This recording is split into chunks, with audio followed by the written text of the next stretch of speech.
जीवन में अपने अपने धर्म को अंगीकार लेकिन आचार्य भगवत कह रहे हैं कि याद रखना, ज्ञान तो सबके पास में है, और वो जो ज्ञान है वो हमारी परंपरा से चला हुआ ज्ञान हमारे पास में आ रहा है। लेकिन समझदारी की बात क्या है कि जिस ज्ञान का मूल्य हमको नहीं मिल पाएगा, जिस ज्ञान से हमको क्या मिलना चाहिए, जब तक उस चीज की बुद्धि हमको नहीं मिल पाएगी, तब तक हमारा वो ज्ञान, जिस प्रकार व्यक्ति नदियों में ठहरे हुए तालाब में जाता है और सोचता है कि स्नान कर लो, लेकिन याद रखना तालाब का पानी हमेशा दूषित हुआ करता है। वो उसको लगता तो है कि मैंने स्नान कर लिया, लेकिन जैसे ही तालाब से बाहर निकलेगा तो उसके शरीर पर दुर्गंध आना प्रारंभ हो जाएगा, क्योंकि ठहरा हुआ पानी कभी निर्मल नहीं रह सकता। इसलिए आचार्य भगवान कहते हैं कि याद रखना, जब तक हमारा ज्ञान जागृत नहीं होगा, तब तक हमको पता नहीं लग पाएगा कि धर्म क्या है और अधर्म क्या है, क्या हमारी आत्मा के लिए है और क्या हमारी आत्मा के लिए उपाधि है, हमको क्या ग्रहण करना और किस चीज का त्याग करना है। इसके लिए आचार्य भगवान कह रहे हैं ज्ञान को जलाना पड़ेगा। छत्रपति नगर वालों ने बोला, महाराज जी चातुर्मास छत्रपति नगर कर लेना चाहिए। वैसे आप सभी लोग बनिए हो, और बनिया तो दूर बुद्धि वाला हुआ करता है। बनिया तो आदमी की चाल से पहचान लिया करता है कि आदमी कितना ज्ञानवान होगा। और उसने भी कहा जाए कि ये बुंदेल, कह रहे थे सभी लोग, आचार्य जी ने इसको बुंदेलखंड कह दिया है। तो एक कहावत चलती है बुंदेलखंड में, 100 डंडी और एक बुंदेलखंडी। तो वैसे भी अपने आप में पहचान लिया करता है कि कहां पर हमको पैसा इन्वेस्ट करना है ताकि ब्याज समेत हमको ज्यादा पूंजी मिल पाए। अभी नेताजी खड़े हुए थे और कह रहे थे, महाराज आपके सानिध्य में ऐसा ऐसा काम करना है, ऐसा ऐसा काम करना है, और पौन करोड़ का खर्चा उसमें आना है। लेकिन पीछे से एक भैया इशारा करते, अरे नेताजी बनिए हो, बनिए बुद्धि लगाओ, पौन नहीं 1 करोड़ बोलो, 25 लाख का इन्वेस्ट करके रखना। इसी प्रकार से जो आप लोगों ने अपने जीवन में भावना बताई, और ये तो सबसे बड़ी बात है कि संत समागम हरि भजन जग में दुर्लभ होए, कि संतों का समागम बहुत दिनों के बाद आपको आरंभ मिला था। लेकिन याद रखना, भाग्यशाली व्यक्ति वही हो पाता है जो उस बहती गंगा में अपने हाथ धो लिया करता है। क्योंकि गुरुदेव का तो अनायास ही 15 दिन का प्रवास इंदौर के अंदर मिल गया। हम तो पटाड़ी आए थे, आचार्य जी के दर्शन किए, पहली बार जब पटाड़ी से निकले और लोगों की भावना बनी कि पूज्य गुरुदेव हमारे को इस मंदिर का जीर्णोद्धार करना है।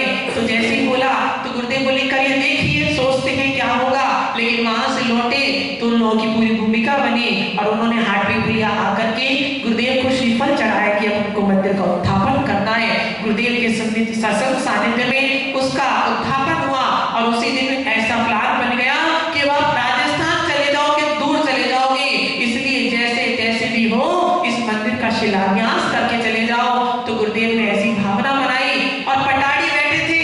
30 दिसंबर का दिन था, और जैसे ही मंदिर का उत्थापन हुआ, गुरुदेव से पूछा उन लोगों ने, आचार्य भगवान यहाँ तो कोई समाज नहीं है, लेकिन अब आपको आगे कहाँ विहार करना है। तो गुरुदेव ने बोला, अब आप मुझे बताओ आगे आगे क्या क्या रास्ते हैं।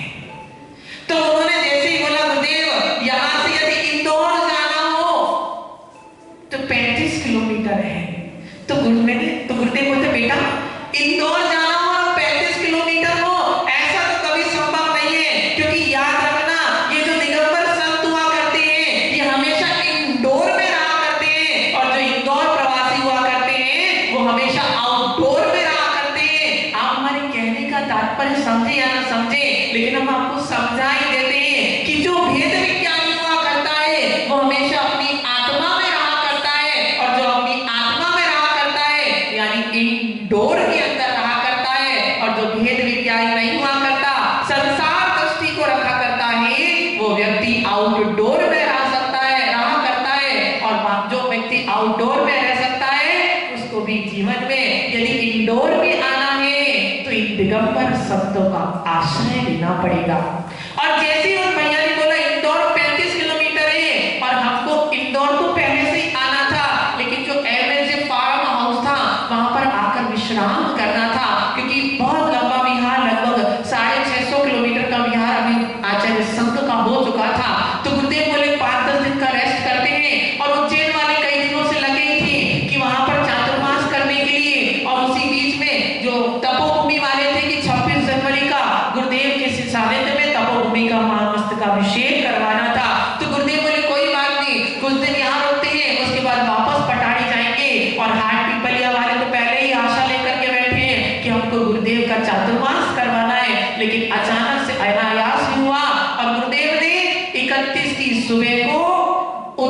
में प्रवेश कर लिया।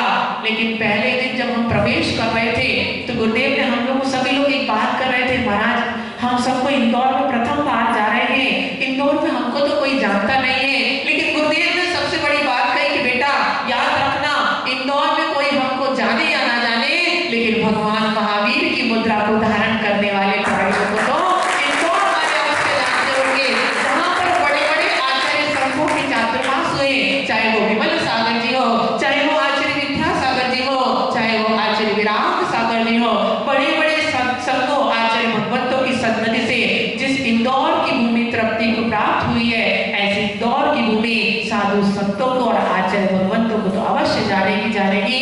आप लोगों का बड़ा सौभाग्य मिला कि हमको आचार्य भगवान का अनायास दर्शन होने को मिल रहा है। लेकिन याद रखना, ये जो संतों का समागम हमको मिला है, हम इसका उपयोग करें। जिस प्रकार एक गन्ने की मशीन पर कभी आप जूस पीने के लिए गए होंगे, मुझे लगता है गन्ने की दुकान पर जाके सभी ने जूस की पिया होगा, पिया कि नहीं पिया? बोलो ना, हाँ तो होते हैं ठंडी वासी। सभी ने गन्ने के जूस की दुकान पर जाके जूस अवश्य पिया होगा। वो जो गन्ने का जूस निकालने वाला व्यक्ति हुआ करता है, वो गन्ने को लेता है मशीन में डाल दिया करता है, और मशीन में एक बार डालने के बाद कभी फेंकता नहीं है, वो बार बार मशीन में डालता है, और जब तक उसके अंदर एक एक बूंद जूस रहता है तब तक उसके जूस को निकाल लेता है।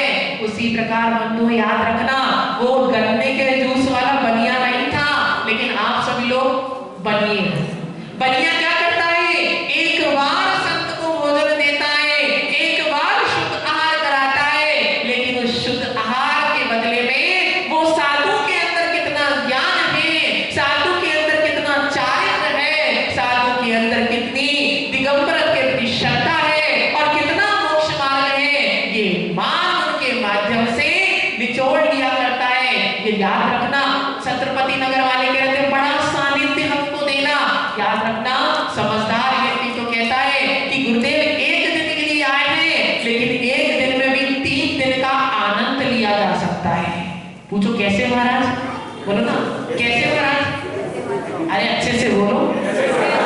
कल शाम को खाया पिया था कि नहीं खाया पिया था? हमने कल सुबह 10 बजे खाया था, लेकिन अभी भी जवान में जोश है, आवाज जोश के साथ निकाल रहे, और आप तो शाम को खा करके बैठे हो, लेकिन फिर भी आवाज नहीं निकल पा रही है। याद रखना, आचार्य भगवंत एक दिन का प्रवास करने के लिए आए हैं, लेकिन चाहो तो उसको 3 दिन मान लेना, क्योंकि पहला दिन जब आचार्य गुरुदेव प्रवचन करेंगे तो वो एक दिन के समान हो जाएगा। दूसरा दिन जब आचार्य भगवंत दिन का स्वाध्याय करेंगे तो वो एक दूसरे दिन का प्रवास हो जाएगा, और जब आचार्य भगवंत शाम की गुरु भक्ति के समय हमको ज्ञान देंगे तो वो हमारा तीसरे दिन का प्रवास हो जाएगा। और ये 3 दिन जो आप 3 समय आचार्य भगवंत आपको देंगे, वो पूरे चातुर्मास में भी आप नहीं पा पाओगे, इस बात की लिखित गारंटी हम आपको दे रहे हैं। लेकिन क्या करना पड़ेगा? हमको मंदिर तक आना पड़ेगा, और आचार्य भगवंत की सन्निधि में बैठ करके धर्म ध्यान को करना पड़ेगा, जिनवाणी के रसपान को करना पड़ेगा।